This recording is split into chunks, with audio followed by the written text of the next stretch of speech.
Okay, so now we're going to put this together, expanding a logarithmic expression. So what I would do is if I have an expression, and it's one logarithmic expression and I'm trying to expand it, first I would look at using the quotient rule. So if you have, one numerator and one denominator, I would just split it up with the quotient rule. Then I would look at the product rule. And then last, I would look at the power rule. So that's just kind of an order I would go in. You might not always have division, so you might not always use the quotient rule. So we'll see as we do some. All right, so example 6. Rewrite natural log of, and then here's the argument right here. It's all that stuff in parentheses. And we're going to write it as a sum or difference of logs. Okay, so we're going to split things up. First, you see the division, right? So I'm going to split it up with the quotient rule.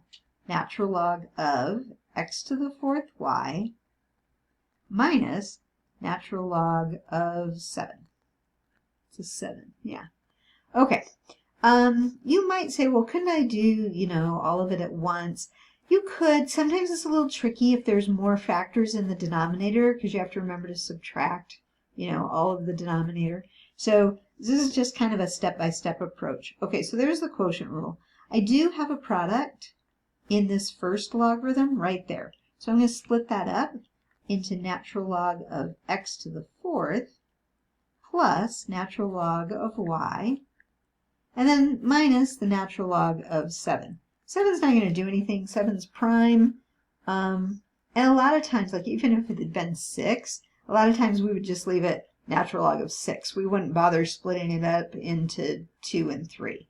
I know we did that earlier, but I'm just telling you, in the world of expanding logarithms, that's what we don't usually split them up if it's not helpful, if it's just a number.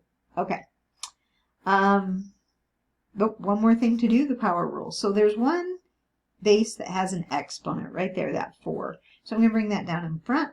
4 natural log of x plus, there's just an exponent of 1 on the y, so I don't have to do anything there. And there's just an exponent of 1 on the 7, so I'll just leave it like that. And that one would be considered expanded. So they're pretty fun. There you go.